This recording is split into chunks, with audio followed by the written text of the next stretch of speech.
Goeienaand almal en baie hartlik welkom hier by my vanaand. Net so 'n bietjie sagter. Baie welkom almal. Baie welkom by die Bybelstudie vanaand, donderdag aand, 6:30 hier op die Aanlyn Kerk, waar ons lekker uitsaai en met mekaar die woord van die Here se deel. Kry jy handleiding gereed, die notaboekie, pen, die Bybel, alles wat jy nodig het om vanaand lekker saam met my te kuier. Share alles daar na jou tydlyn toe. Skoon gewas deur Jesus bloed. Halleluja, halleluja. Skoon gewas deur Jesus bloed. Dis die sleutel tot vergifnis, om ons sonde te bely. Dan was die bloed van Jesus ons elkeen se kleed skoon en rein. Halleluja, halleluja. Skoon gewas deur Jesus bloed. Halleluja, halleluja. Skoon gewas deur Jesus bloed. Wow, is dit nie amazing nie? Ons almal is skoon gewas deur die bloed van Jesus Christus. Die dag toe ons harte oopmaak en hom aanneem as ons verlosser en ons saligmaker en ons sonde bely, toe was die bloed van Jesus ons elkeen skoon. Is dit nie amazing nie? En tot vandag toe, in ons geestelike lewe, as ons sonde bely en ons sorteer ons sake uit met die Here, dan vergewe hy ons onmiddellik. Hy dink nie daaroor nie, hy top nie daaroor nie. Onmiddellik is ons vergewe en dit is wat ons in geloof moet aanvaar in ons geestelike lewe. Nou, ons wil dit net gou hier na ons tydlyn toe share. Ekskuus my liefie ding. Ek gaan nou weer met ons speel, terwyl ons so lekker weer na die lied gaan luister. Asseblief deel dit ook daar na jou tydlyn toe, en dan kan almal ook deel wees van vanaand se Bybelstudie. Ek is opgewonde om dit vanaand so lekker saam met u te deel. Promise, yes, water. Stop.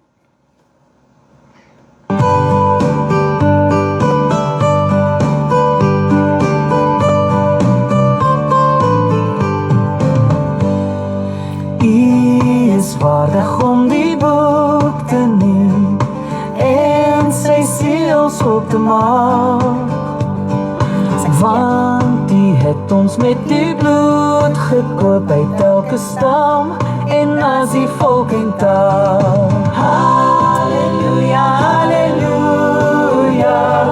Skoon gewas deur Jesus bloed. Halleluja, halleluja.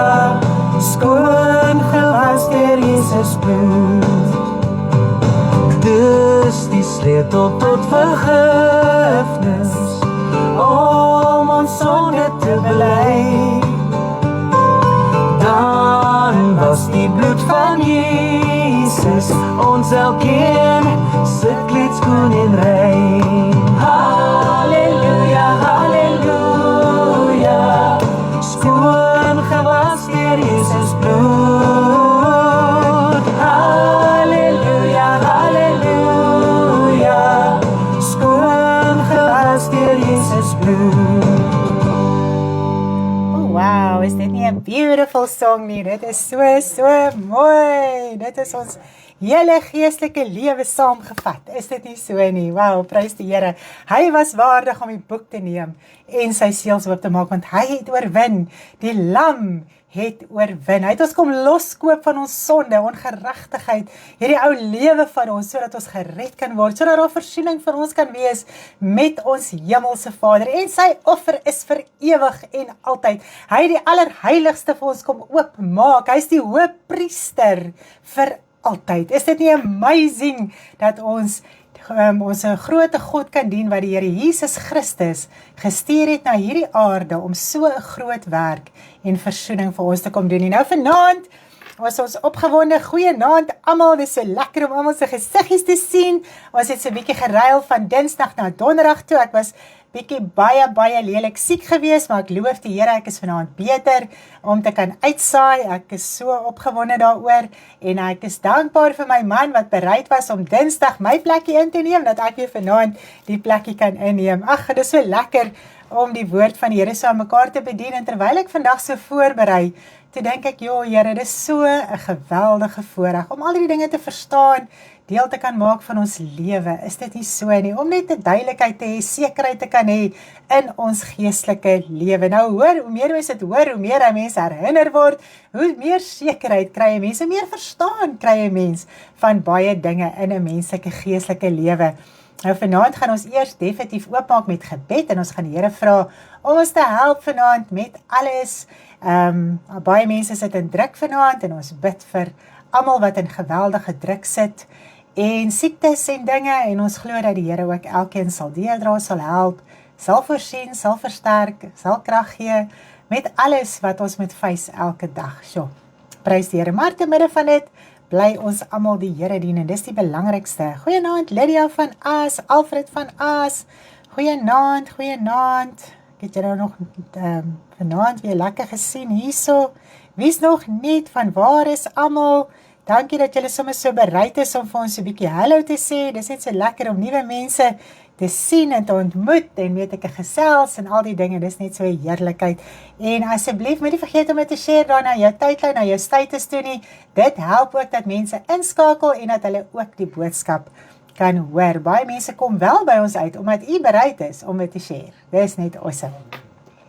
Vader, vanaand is ons so opgewonde en dankbaar en bly, en Here, baie dankie dat ons u kan dien as ons hemelse Vader. Vandag te besef ek weer eens, dis net by u waar ons kan rus vind, Vader. Daar is nêrens rus behalwe by u nie.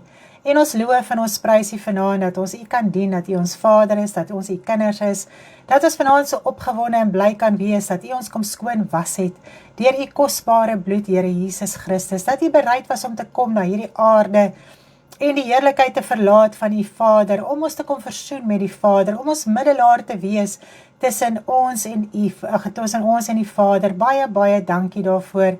Vader, ons loof u vanaand dat u bereid was net om die seun te stuur en vir ons te help, ons as mens, Here, wat vasgevang was aan sonde, wat nie 'n uitweg gehad het nie. U het ons net gelos nie.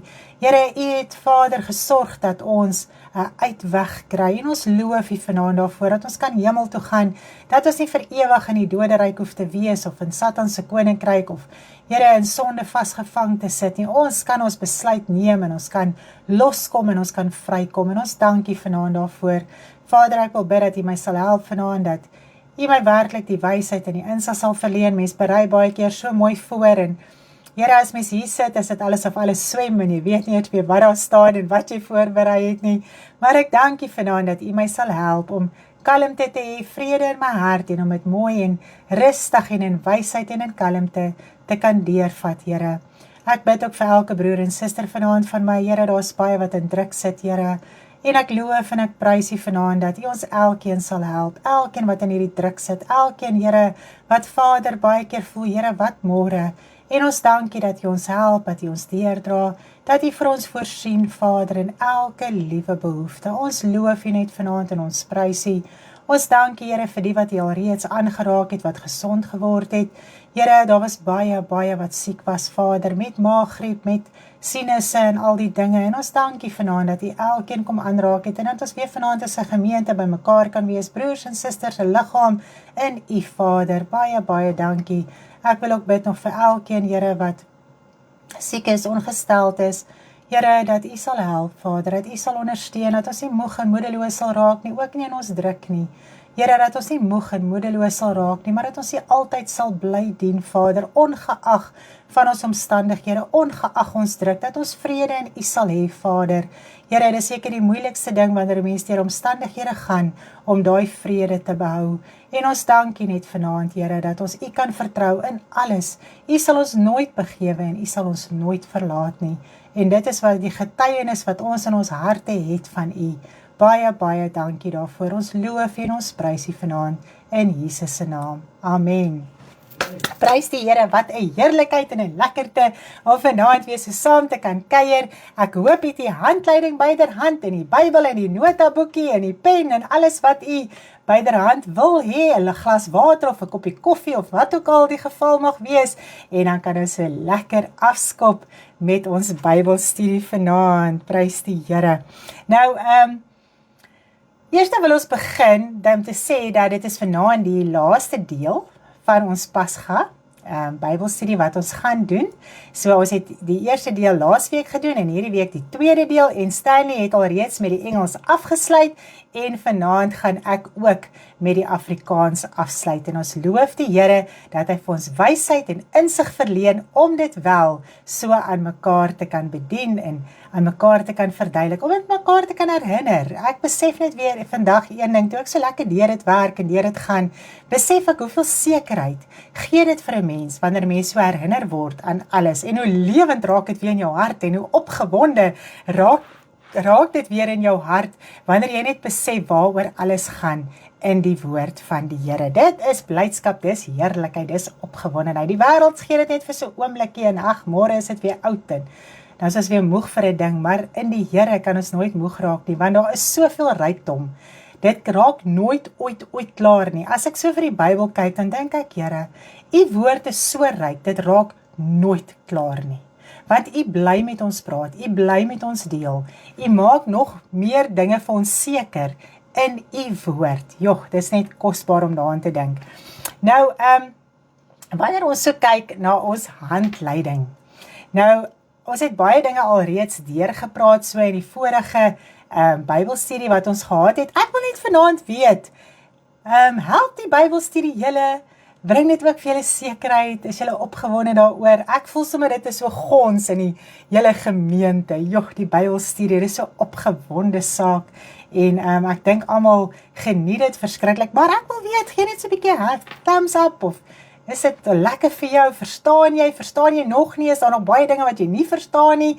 En ek wil jy vanaand aanmoedig, asseblief, moet nooit voel jy mag ons nie kontak nie, asseblief kontak ons, praat met ons, deel met ons jou vrae, ons gaan vir jou 'n antwoord gee, en so kan jy ook baie dinge sekerheid mee kry, want as mens baie keer met 'n ding sit, dan voel dit, ag Here, ek kan nie verby hierdie punt kom nie, as ek hierdie ding nie kan verstaan nie, weet ek nie hoe gaan ek volgende keer verstaan nie, want dit bly in my maal, en as daai antwoord vir jou gegee is, man, dan gaan jy sommer net weer, is dit nie awesome nie? Wow, prys die Here, ek sien dit, almal vind baat, almal is opgewonde, bly saam met ons ook met hierdie Bybelstudie. Nou, as jy nog nie, help baie, en ons geniet dit, ag, dis net lekker. Nou, ek wil ook jy aanmoedig, as jy nog nie jou handleiding ontvang het nie, asseblief, ons het mos al die wedergeboorte gedoen, so dit was deel 1 gewees van die Bybelstudie, dan het ons die wedergeboorte gedoen, dit was deel 2 van die Bybelstudie, en vanaand doen ons die tweede deel van die Pasga, dit is ons derde studie reeks. So, asseblief, as jy dit nou nog nie ontvang het nie, die eerste 3 nie, laat weet vir my. En na vanaand, as ons hier afsit, gaan ons volgende week die Heilige Gees doping doen. Nou, daarvoor is ek verskriklik opgewonde. Almal weet ek is vreeslik opgewonde as ek daaroor praat. So ja, ek dink ons gaan dit baie geniet. En as jy daai aanleiding wil ontvang vir volgende week, asseblief kontak ons dat ons dit ook so vir jou kan stuur. Prys die Here. Ek sien almal vind dis net lekker. Ja, die helfte is nou ingeskakel op die aanlyn kerk en die helfte is ingeskakel op die Dak International, maar dit maak nie saak nie, as ek dalk nie die comment sien nie, asseblief vergewe my, as ek dalk nie sien jy het ietsie getik nie, want ek kan baie keer nie sien as jy op die Dak International page comment nie, as ek op die aanlyn kerk uitsaai nie. Okay, so dit kan ook so 'n bietjie ding wees, maar ek glo almal sal verstaan en ek hoop ek sien die meeste se kommentare. Prys die Here. So kom ons gaan na bladsy 6 toe van ons handleiding. Dan gaan ons net so 'n bietjie vinnig lekker weer daar deurpraat. Ons gaan nie vanaand lank wees nie. Baie interessante dinge, lekker dinge wat ons net so 'n bietjie gaan deurpraat en dan gaan ons ook sommer baie dinge in die woord van die Here nog meer verstaan. Nou, ons het laasweek al die simboliek deurgepraat en hoe ons dit in ons lewe moet toepas. Nou, op bladsy 6 en 7 sien ons die vervulling van die wet en die profete. Nou dit is nou hier waar ek so bietjie oor gaan gesels. Nie lank nie, ek gaan vinnig deur die punte gaan. Nou ons kan verstaan dat die Ou Testamentiese wette, profetiese dade of manifestasies in vervulling gekom het in Christus. So dit is wat Stanley hier vir ons neergepen het. Alles het in vervulling gekom, gaan lees dit gerus deur, lees dit saam met die skrifte, ek kan vir jy sê, dit gaan vir jou baie, baie sin maak. So daar is niks in die Ou Testament wat nog moet gebeur of moet plaasvind nie. En ek dink dit maak al klaar vir 'n mens baie sin wanneer jy dit verstaan, want dan help dit ook dat jy nie val onder valse leerstellings, wat nog dinge uit die Ou Testament uit wil oortrek na die Nuwe Testament en sê, maar daai dinge moet nog in vervulling kom nie. Sodra jy weet dat die hele Ou Testament het in die Here Jesus Christus, die wet, die profete en die psalms, het in die Here Jesus Christus in vervulling gekom, kan ek vir jy sê, jy gaan nie als agter valse leerstellings aangaan nie, want dit is ook 'n groot deel van die wegraping. Hulle vat 'n deel in Daniël van die 7 weke en dan sê hulle 1 week het nog nie in vervulling gekom nie. So dit is waar al daai valshede en dinge vandaan kom. Nou as 'n mens weet, maar alles in die Ou Testament het in vervulling gekom, kan ek vir sê, niemand gaan jou mislei nie. So dis 'n groot saak. Okay. So alles in die Ou Testament het gebeur. Dit het plaasgevind. En ons het mos nou Paul gehad op die channel van presies hoe ons dit uiteengesit het van die wet, die profete en die psalms wat in vervulling gekom het en al die mooi dinge so uiteengesit. So ek glo ons almal het ons om so. Nou die vleeslike is vervul in Christus sodat die geestelike kon begin. Maar toe die vleeslike nog daar was, kon die geestelike nie begin nie. Het jy al daaraan gedink? Die oue moes verbygaan, sodat die nuwe kon deurbreek. Is dit nie amazing nie? As mens dit verstaan, kan ek vir jou sê, jy top nie eers meer oor enigiets nie. Nou, wanneer ons die twee wil vermeng, die Ou Testament en die Nuwe Testament, is dit soos die skrif in Levitikus 19 vers 19, en ek gaan net so 'n deel aanhaal, julle moet my insettinge hou, jou akker moet jy nie met twee soorte saad besaai word nie.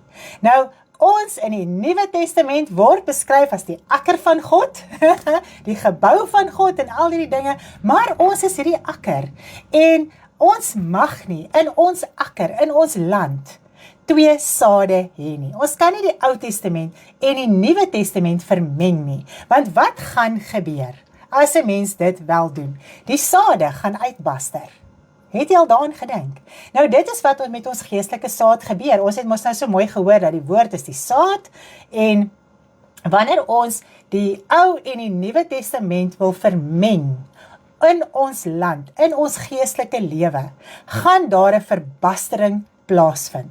Daar gaan 'n verwarring plaasvind in ons geestelike lewe. Die woord gaan nie meer suiwer in jou hart wees nie. Daar gaan 'n totale verwarring wees. So ek dink al klaar kan ons dit vanaand ook so verstaan. Nou, die Ou Testamentiese dade was sonder resultaat. Nee, dit was dood. Dit kon nie red nie. Maar al was die mens hoe gehoorsaam aan die wet, hulle moes doderyk toe gaan, en elkeen moes sy keuse op die ouend maak vir redding toe die Here Jesus Christus in die doderyk ingegaan het. Dit het ons nou so mooi bespreek met die doop, en ons verstaan dit nou so mooi dat die Here Jesus Christus het in die doderyk ingegaan, hy het die evangelie aan die verkondig in die doderyk, en hulle moes hulle keuse maak om die doderyk te kon verlaat. Okay, maar in die Here Jesus Christus, met die toepassing van ons geloof om hom aan te neem, kry ons die resultaat van redding en verlossing. Is dit nie so verskriklik mooi nie? So ons kan sien vanaand, dat vervulling van kardinale belang is om te verstaan. Dan is dit soveel makliker om die Nuwe Testament te verstaan. Nou ek wil gou met die deurpraat, en jy kan ook met my saamstem of nie saamstem nie, maar ek wil dit net so lekker met die deurpraat. Dit het nogal baie sin in my eie hart gemaak, dat ons kan onsself baie keer so verdiep in Ou Testamentiese verhale. Dis amper asof dit stories is wat ons lees. En dit is asof 'n mens teleurgesteld is as jy klaar die storie gelees het. Is dit nie so nie? Nou, 'n mens lees dit met 'n gemoed van relax. Hoekom lees 'n mens dit met so 'n gemoed? Want dit sit geen onus op jou as kind van die Here om te verander, jou lewe uit te sorteer of enigiets nie. Want jy lees die Ou Testamentiese verhaal en jy verdiep jouself baie keer so daarin, dat dit amper 'n fantasie raak. Dit wek amper begeertes op in jou binneste. As jy nou kyk na Ester wat nou voor die koning gekom het en sy was die mooiste, dan wil al die vrouens nou voor die koning kom en hulle voel hulle is die mooiste, of Rut wat nou vir Boas ontmoet het en is die liefdesverhaal in mense se harte en hulle begeer hierdie Boas wat ook op hulle pad gaan kom en al die dinge.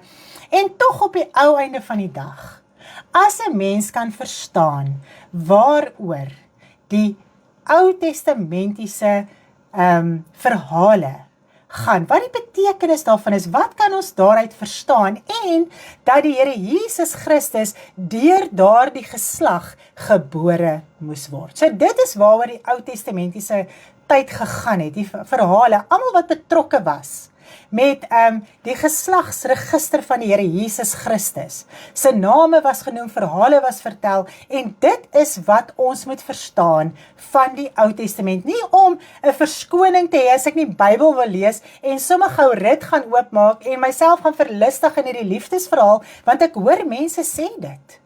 En is eintlik skrikwekkend hoe mense die Bybel interpreteer.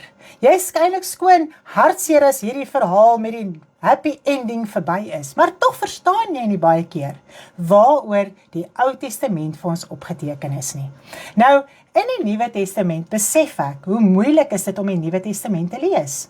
En hoekom dink jy is dit moeilik om die Nuwe Testament te lees? Kom ons kyk gou, hoekom dink julle is dit moeilik om die Nuwe Testament te lees? Nou, die Nuwe Testament is nie het nie storielyne nie. Het jy dit al agtergekom? En het het ook nie happy endings nie. As ons deur die hele Nuwe Testament lees, ek kan vir jy sê, dit was hierdie geweldige verantwoordelikheid wat mense gehad het, en hierdie druk op hulle geestelike lewe. As ons kyk na Paulus en ons kyk na die apostels, hoe hulle moes oorwin in hulle omstandighede, maak nie saak deur wat het hulle gegaan nie. Hulle het gehoorsaam gebly, ongeag enigiets wat oor 'n pad gekom het. So, dit was nie hierdie storielyn en hierdie happy ending en ek kan myself daarin verlustig en ek kan net terugsit en relax en hierdie lekker storie lees nie. Want, as ek die Nuwe Testament lees, dan sit dit hierdie onus op my geestelike lewe en ek verstaan.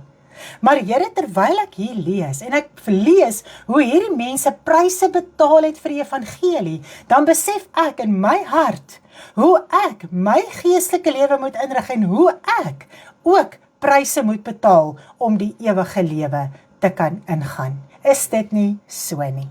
Nou, ek dink dit is 'n groot saak. Hoekom die mens by die Ou Testament wil bly. Maar wanneer jy die vervulling verstaan, kan ek vir jy sê, jy lees dit heeltemal anders. Jy verstaan dit anders. En jy kry die boodskap uit dit uit wat dit vir ons in die Nuwe Testament moet lewend maak in ons eie harte. Dit wat hulle oor geprofeteer het, dit wat hulle gemanifesteer het, dit wat hulle gedoen het in hulle lewe, was vir ons gewees, want dit was vir die Here Jesus Christus om te kom, sodat ons verlossing kon kry. Is dit nie so verskriklik mooi nie? So ja, dit gaan nie net oor verhale en happy endings en liefdesverhale en oorlogsverhale en dinge soos wat mense die Bybel wil opsom nie. Dit maak my eintlik benoud as mense sulke dinge sê. Nou, om vlugtig gou weer terug te gaan na die vervulling van die Pasga en te kyk na al die simboliek, kan ons sien dat hulle die fees van ongesuurde brode saam met die Pasga gevier het. Nou God sê daar, dit moet 'n ewige instelling wees. En so ook met baie dinge wat hulle moes toepas en doen. Sê God, die verbonde wat God met hulle gehad het, moes ewige verbonde wees, ewige insettinge wees. Nou dit is waar ons verward raak. Want nou voel ons, as die Ou Testament sê, dit moet 'n ewige insetting wees, dan moet ons dit presies doen soos wat dit in die Ou Testament opgeteken is, vir altyd. Ok, nou wat bedoel die woord hierby? Nou nadat Christus gekom het en alles is in vervulling, Dit is dit wat ewige insette moet wees in ons lewe. So as ons die Here Jesus Christus aanneem, as ons verlosser en ons saligmaker en alles het in hom in vervulling gekom, is dit wat uit die Ou Testament in vervulling gekom het, wat ons in die Nuwe Testament geestelik moet onderhou. Dit is vir ewig. Dit is vir altyd. Okay? So dis nie die Ou Testamentiese gebeurtenis of insetting of gebod wat jy moet onderhou nog steeds in die Nuwe Testament. En ek dink dit is waar 'n groot verwarring in kom, want as die woord sê dit is ewig, dan verstaan ons dit as ewig, maar die vervulling daarvan is vir ewig. Dit is wat ons moet onderhou. So, hoe moet ons nou byvoorbeeld die ongesuurde brode verstaan? Dit is nie nou net vir 7 dae nie, en dit is so mooi wat Stanley met ons gepraat het, dat hulle dit vir 7 dae gedoen, en 7 beteken volmaaktheid. So ons moet in ons lewe streef om tot hierdie volmaaktheid te kom, maar nou is dit 'n 24/7 verantwoordelikheid in ons geestelike lewe, om al hierdie suurdeeg en dinge uit ons lewe uit te kry, al die sonde en ongeregtigheid, en alles wat teen God en sy koninkryk is dit nie mooi nie? So, alles wat ons nou moet doen en toepas vir ewig, is alles wat in vervulling gekom het. Maak dit vir die sin. Ek dink dit is bly maar 'n groot verwarring. Okay, so prys die Here. Nou die Ou Testament het net vereis dat dade op sekere tye uitgevoer word. Byvoorbeeld die feeste, Pasga, offers ensovoorts, maar met die vervulling is dit nou 24 hour 365 days a year, tot jy doodgaan of tot by die wederkoms, dat jy hierdie verantwoordelikheid het om in reinheid, heiligheid en vergifnis te wandel. Want dit is wat die Ou Testament gespreek het. Was die reinheid, die heiligheid, die vergifnis wat sou kom, sodat ons hierdie lewe in Christus kan hê. Hierdie nuwe lewe, 'n geestelike lewe, nie meer 'n vleeslike gebod nie. Wow. Nou op bladsy 6, lees ons by die vervulling van die wet. Ek wil net gou hier lees, dit is so mooi. 'n Goeie opsomming, dit is so half van die einde, wat hy sê, 'n goeie opsomming aangaande die kern in die Ou Testamentiese wette, wat op Jesus as God se verlosser dui, vind ons opgeteken in Hebreërs. Hierin is vele verduidelikings rondom die vervulling van die Sabbat, Jesus as hoëpriester, verskeie wassinge, die besprinkeling van die bloed, die doel van die offers, die instelling van die tabernakel, die tempeldiens ensovoort. So gaan lees gerus, as jy nog so 'n bietjie struggle met die vervulling, gaan lees gerus Hebreërs. Jy gaan al hierdie dinge daar kry, hoe alles in die Here Jesus Christus in vervulling gekom het. Wow, dis mooi. Net gou 'n slukkie water vat. Is julle nog by? Geniet julle dit? Prys die Here, ek geniet dit vreeslik vanaand. Nou met die vervulling in gedagte kan ons nou die Pasga mooi verstaan met die simboliek van vergifnis en reinheid.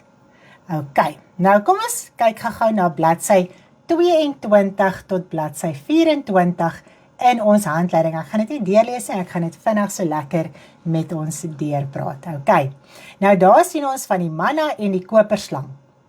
So dit is onder daai opskrifte wat julle so lekker kan saam deurgaan na die tyd ook. Ek gaan so 'n bietjie vinnig deur dit werk, maar ek kan vir jou sê, as jy na die Bybelstudie so lekker deur dit gaan lees, gaan dit vir jou soveel meer sin maak. Ok, nou die Israeliete wat opstandig was teenoor die Here het altyd gemurmureer. Maak nie saak wat se wonderwerk het plaasgevind nie. Is dit nie so nie? En is dit nie vandag nog so in ons lewe nie? So, die Here doen vir ons 'n wonderwerk en dan is die volgende saak daar is, dan is ons sommer omgekrap met die Here en ons, dis 'n vreeslike ding. Rebels teen die Here en hoekom en waarom en hoekom ek en hoekom sis en hoekom so. En dit is altyd maar die gesindheid gewees van die Israeliete. Nou selfs toe God vir hulle die manna gestuur het die meeste nie die opdragte uitgevoer wat God gegee het oor die manna. Het julle dit al gelees? Dit was verskriklik vir hom dit weer te lees. God het gesê, julle tel net genoeg op. En niks mag oorbly wat nie geëet word nie, want die wurms gaan daarin klim. En daar was so waar mense wat God verkeerd wou bewys met die rebellie in hulle harte, wat gaan meer optel het, en laat oorbly het, en die wurms het gekom, en God het kwaad geraak vir hierdie mense, en Moses het nie geweet wat om hierdie mense te doen nie, want hulle wou net nie luister nie, dis asof hulle altyd vir God wou verkeerd bewys, of half God uitdaag, ek weet nie hoe is so gesindheid nie. Nou, hulle het altyd so gekla oor die manna, en gesê dat dit waaglik is, dat God vir hulle op die ou einde vleis gegee het. Nou, terwyl hulle het hulle gekla. En ek gaan nou vir hierdie skrif lees, want dit het my nogal hard getref. Toe stuur God giftige slange onder hulle. Nou, kom ons gaan lees hierdie in Numeri 21, vers 5 tot en met vers 9. Hy sê, en die volk het teen God en teen Moses gespreek, waarom het u ons uit Egipte laat optrek, om in die woestyn te sterwe? Want daar is geen brood, en geen water nie, en ons siel walg van die elendige kos, terwyl die manna vir hulle brood was. Sê hulle, daar was geen brood nie.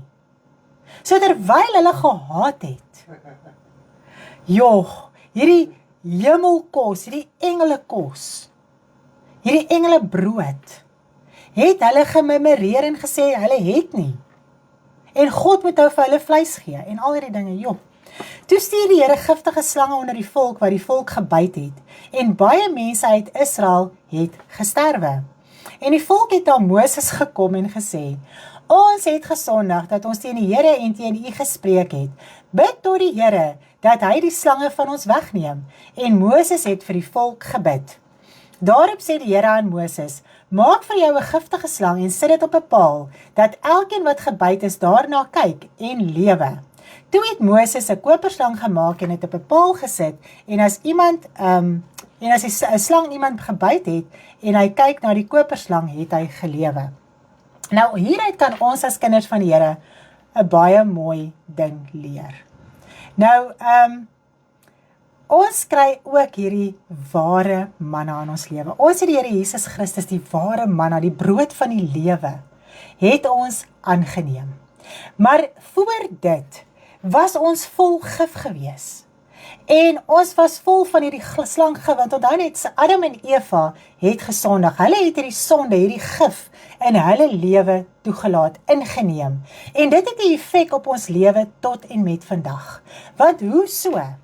Ons word gebore in sonde, met die kennis van goed en kwaad. Is dit nie so nie? En ons moet kies watter pad ons gaan stap. En gewoonlik, die meeste van die tyd, kies die mens die pad van die kwaad. Is dit nie so nie, van sonde, ongeregtigheid en al hierdie dinge? Selfs jong mense sal vir mense sê, dis onnodig om die Here aan te neem. Want hulle het nog 'n jong lewe, 'n jong mens lewe, wat voor hulle lê. So, eintlik wat 'n mens hierdeur wil sê, dat 'n mens beroof voel, as jy dink dat jy jou sonde moet los en die Here dien. Is dit nie so nie? Hoeveel mense wil net nie die Here dien nie? Ek praat nie net van jong mense nie, ek praat van ou mense, ek praat van middeljarige mense, wat net nie die Here wil dien nie. Daar is niks anders in hulle lewe nie, maar hulle weier om die Here aan te neem, om die pad te stap van goed. Hulle wil in daai pad van kwaad bly. En dit is daai pad van gif waarin jy bly, want onthou net, dit vergiftig jou siel, jou innerlike, dit maak dat jou siel die tweede dood deelagtig kan raak, verwyderd van God, dat jou siel in die hel gewerp kan word. Dit is wat sonde en ongeregtigheid aan jou siel doen, en tog wil die mens dit hê. Tog voel die mens gemaklik met sonde. Nou, as 'n mens daaraan dink, dat in hierdie sondige toestand, moet ons opkyk na die Here Jesus Christus en hom aanneem, sodat daai gif wat in ons siel is, deur Satan, uit ons siel kan uitkom, dat ons vergifnis kan kry, dat ons redding kan kry, dat ons verlossing kan kry van daai ou lewe van gif, van kennis goed en kwaad. So ons moet opkyk, ons moet die Here Jesus Christus aanneem, en hoe sê dit so mooi, hier in Johannes 3 vers 13, en hierdie hele gedeelte gaan oor wedergeboorte. Nou in vers 13 sê hy, en niemand het opgevaar in die hemel nie, behalwe hy wat uit die hemel neergedaal het, naamlik die Seun wat in die hemel is. En net soos Moses die slang in die woestyn verhoog het, so moet die Seun van die mens verhoog word, sodat elkeen wat in hom glo, nie verlore mag gaan nie, maar die ewige lewe kan hê. So ons moet opkyk na die Here Jesus Christus en hom aanneem as ons verlosser en ons saligmaker, soos wat die slang verhoog was in die woestyn, sodat hulle daarna kon kyk en dan het hulle gelewe. Wanneer ons die Here Jesus Christus aanneem, kan ons lewe, loof die Here. Ons kry lewe in ons siel, in ons innerlike. Ons ontvang die Gees van God deur die Here Jesus Christus. Ons ontvang die wedergeboorte wat God self vir ons gee. So ons ontvang die lewe wanneer ons opkyk na die Here Jesus Christus. Is dit nie so verskriklik mooi nie? En baie keer val kinders van die Here weer terug in daai dodelike gif van die wet. En dit maak ons los van Christus. Nou kom ons lees dit hierso in Galasiërs 5 vers 4. Julle wat geregverdig wil wees deur die wet, is losgemaak van Christus. Julle het van die genade verval. So Paulus gebruik hierso die voorbeeld van die besnydenis, maar dit gaan hierso oor die hele wet. As jy een wet onderhou of nie, is jy onder die vloek van die hele wet. En dit is die krag van die sonde, waaronder die Here Jesus Christus ons kom uithaal. Hy breek daai vloed van sonde oor ons, die dag wanneer ons hom aanneem, en ons harte oopmaak en ons sonde bely, daai oomblik word daai vloek oor ons verbreek, en dan wil kinders van die Here weer teruggaan na die wet toe, en dit vermeng met die Ou en die Nuwe Testament, en is 'n hele die mekaar speel en 'n verbastering in ons geestelike lewe. Dit is hoekom ons so sukkel, en moeilikheid het, en nie verstaan, hoekom ons geestelike lewe in 'n toestand bly nie. So ja, ons moet as kinders van die Here baie versigtig wees om te verstaan, Here, maar daar is 'n vervulling van die Ou Testament. Ons kan nie terugval onder dit nie. Ons kan nie teruggaan onder die wet nie. Ons kan nie teruggaan onder die krag van sonde en onder die vloek nie. Het ons hom? So, prys die Here. Nou terwyl ons al hierdie simboliek verstaan, kan ons nou ook verstaan dat die nagmaal die vervulling van die Pasga is. Ek gaan nie meer lank wees, ek gaan vir ons sommer so lekker vinnig deur dit hardloop, want is sommer so opgewonde. Nou Jesus verkondig voordat hy sterf, dat ons nou van hom moet eet en hom moet drink. En sy disippels voel toe dit is baie hard. Is dit nie so nie? Baie het weggedraai, hulle wou hom nie meer volg nie, en gemurmureer en so aan. En kom ons lees dit hierso in Johannes 6 vers 53. Ek wil hier moet asseblief op die eie tyd Johannes 6 gaan deurlees. Vandag te besef ek weer, dit gaan oor die hele saak van die manna in die woestyn, hoe hulle gemurmureer en gekla het en al die dinge, en hoe die ware manna, die Here Jesus Christus nou gekom het en al die dinge. En hy sê Johannes 6 vers 53, en Jesus sê vir hulle, voorwaar, ek sê vir julle, as julle nie die vlees van die Seun van die mens eet, en sy bloed drink nie, het julle geen lewe in julle self nie. Hy wat my vlees eet en my bloed drink, het die ewige lewe, en ek sal hom opwek in die laaste dag. Want my vlees is waarlik spys, en my bloed is waarlik drank. Wie my vlees eet en my bloed drink, bly in my en ek in hom. Soos die lewende Vader my gestuur het en ek deur die Vader lewe, so sal hy wat van my eet ook deur my lewe. Wow. Nou die Ou Testamentiese Pasga was net 'n profetiese manifestasie. Dat die lam sou kom wat geslag sou word, en dat hierdie word en die lewende ongesuurde brode van reinheid en waarheid, dis natuurlik die Here Jesus Christus, sou kom, en dat sy bloed vir ons vergifnis gaan bring van ons sonde, maar hulle het dit die hele tyd gemanifesteer, hierdie Pasga, hulle het dit die hele tyd gedoen en toegepas en swaan, maar hulle het basies net hierdie profetiese daad gemanifesteer, maar dit was nie vir hulle lewend gewees nie. Hulle het geen verantwoordelikheid gehad om hulle lewe uit te sorteer nie. Alles was namens hulle gedoen. Hulle het dit maar net gedoen. Hulle het dit net onderhou. Maar hulle het nie 'n verstaan gehad van wat die eintlike betekenis van die Pasga wat in vervulling gekom het in die nagmaal eintlik beteken nie. Nou kom die Here Jesus en hy sê, eet van my.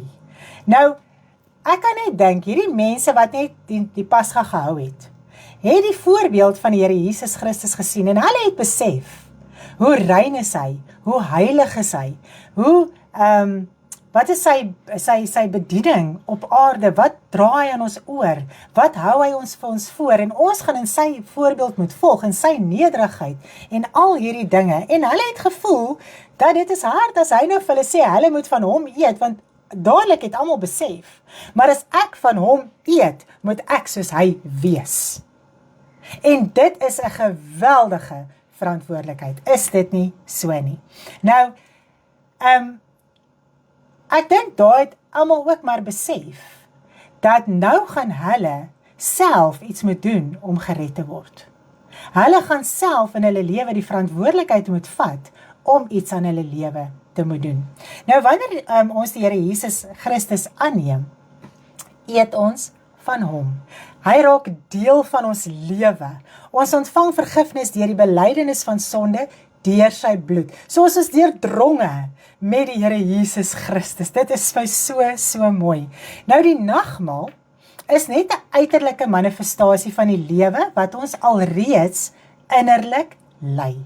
En ek dink dit is ook 'n groot saak in ons as kinders van die Here se lewe. Wat se lewe lei jy tussen nagmaaltye? Lewe jy net jou lewe soos wat dit is en jy gee nie om nie en jy verstaan nie en dan as dit nagmaal is dan voel jy ek moet dit nou net die daad gaan doen en onderhou sodat ek deel kan wees van Jesus Christus. Of verstaan jy dat jou hele lewe moet vol reinheid en waarheid en heiligheid en sonder sonde en ongeregtigheid wees. En dit is maar net 'n manifestasie van dit wat ek alreeds innerlik is. So ek verklaar net hoe my lewe alreeds is innerlik met die nagmaal.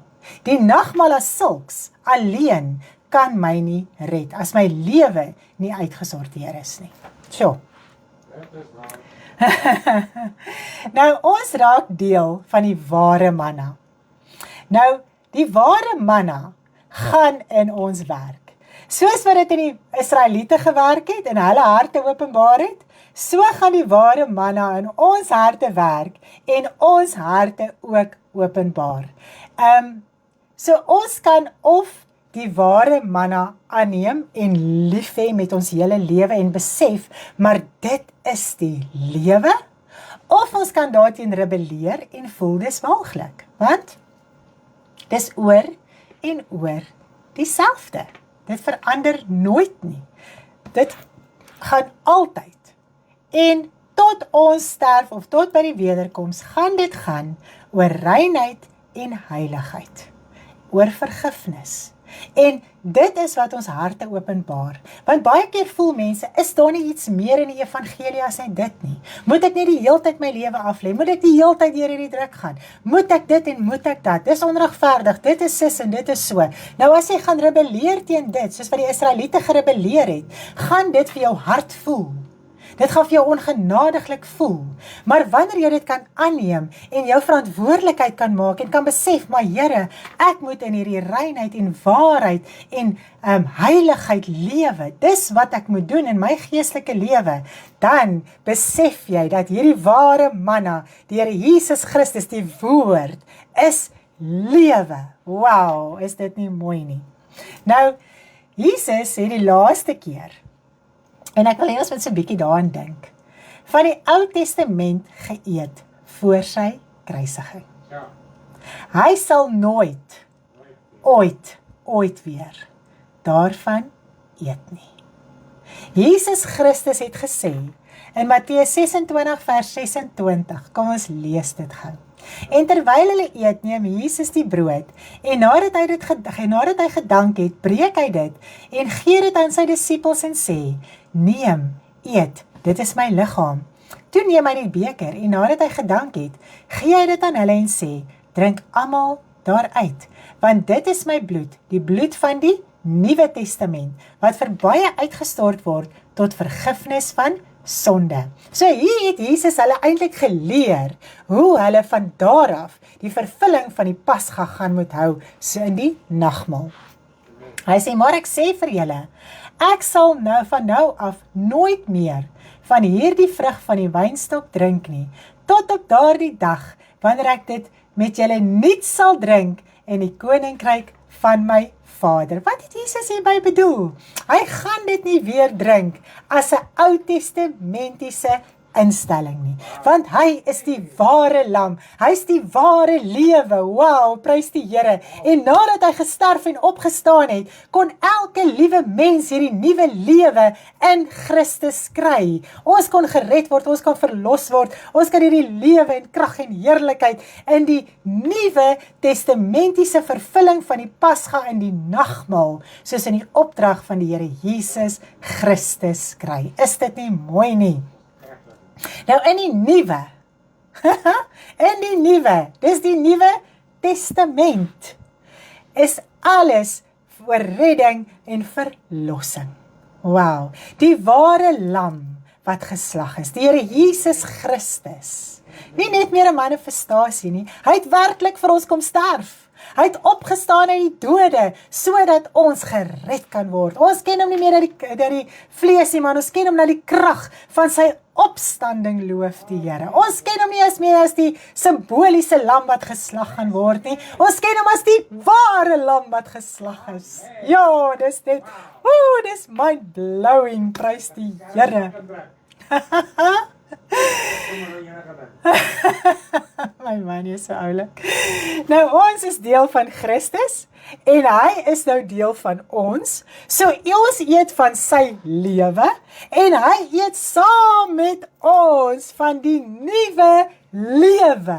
Is dit nie super amazing om daaraan te dink nie? So dit is hoe hy dit nuut saam met ons eet. Die vervulling daarvan, dat ons nuut kan raak in sy koninkryk, dat ons verlos kan wees, dat ons vry kan kom, dat ons kan los wees van die krag van Satan, dat ons in die hemel kan ingaan wanneer ons sterwe, loof die Here, dat ons siele gered kan wees, dat ons verlos kan wees van hierdie wêreld. Is dit nie so amazing nie? Dit is hoe hy dit saam met ons nuut eet in sy koninkryk, loof die Here. Dit gaan nie meer oor 'n Ou Testamentiese Pasga nie. Dit gaan oor sy lewe wat alles kom nuut maak het. Sy bloed wat vergifnis vir ons sonde kom bring het. Hoe wil ons bly in die Ou Testament as hierdie dinge vir ons so lewend is in ons binneste, in ons harte? Loof die Here. Nou manna was so belangrik dat dit selfs in Openbaring genoem word. Lees dit gerus in die handleiding, bladsy 35, kyk van die manna en die verbondsark. Lees gerus daardeur hoe die manna en die verbondsark en al hierdie dinge, al hierdie simbolieke en alles daar uitgespel word. Dit is net so opwindend en opgewonde om al hierdie dinge te verstaan. Nou Jesus is hierdie verborge manna waarvan ons gaan eet. Is dit nie amazing nie? Dit wat ons nog nie gesien het nie. Hy was van die begin af verborge. Hy was op die aarde gewees, maar nou ken ons hom nie meer na die vlees nie, maar ons ken hom na die krag van sy opstanding. Hy het opgevaar na sy Vader, hy sit aan die regterhand van God die Vader in sy krag en heerlikheid. En ons gaan weer van daai verborge manna, wat niemand kan sien nie, eet. Nou, hoe eet ons van hom? Ons gaan in sy teenwoordigheid wees. Is dit nie amazing om daarom te dink nie? Ons gaan saam met hom wees. Vir ewig en vir altyd.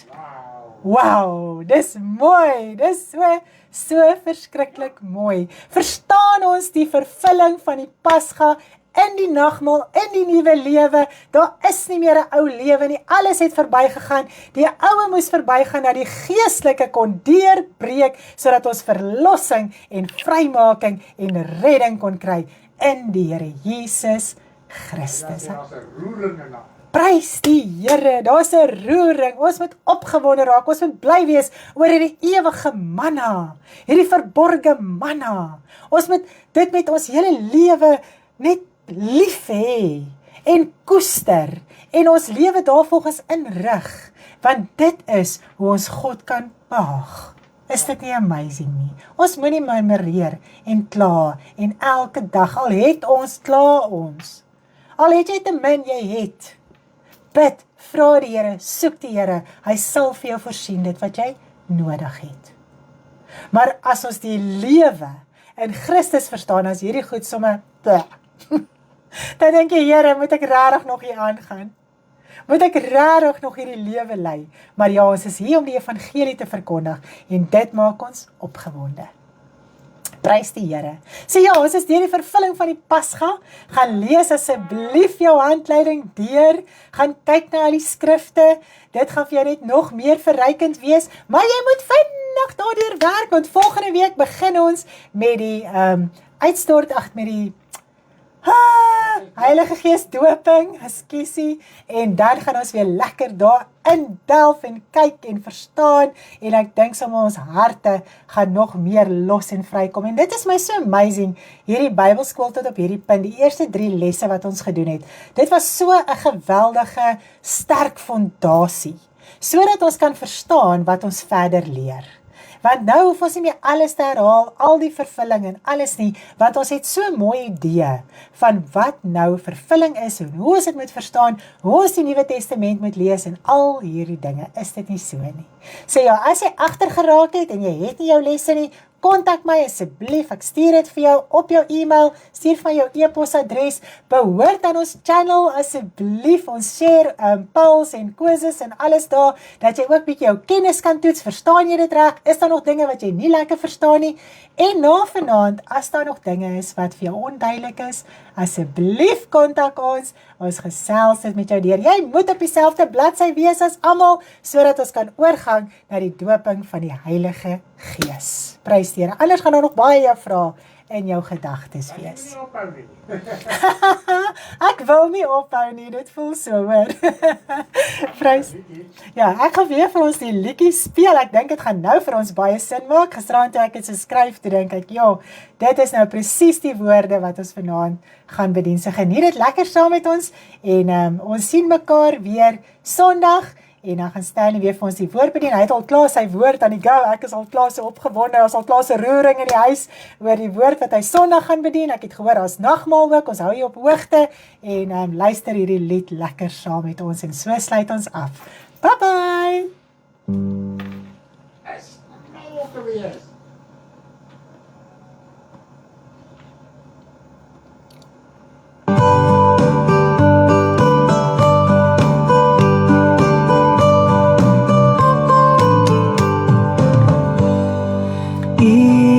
Waardig om die boek te neem en sy seels op te maak, want die het ons met die bloed gekoop uit elke stam en as die volk en taal.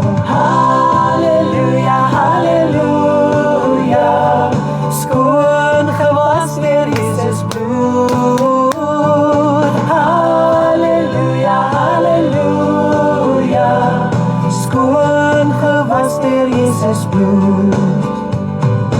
Dis die sleutel tot vergifnis, om ons sonde te bely. Dan was die bloed van Jesus ons elkeen se kleed skoon en rein. Halleluja, halleluja, skoon gewas deur Jesus bloed. Halleluja, halleluja, skoon gewas deur Jesus bloed. Prys die Here, julle moet 'n wonderlike, geseënde aandjie, en ons is lief vir almal. Bye bye! Oh, daar is die wyde.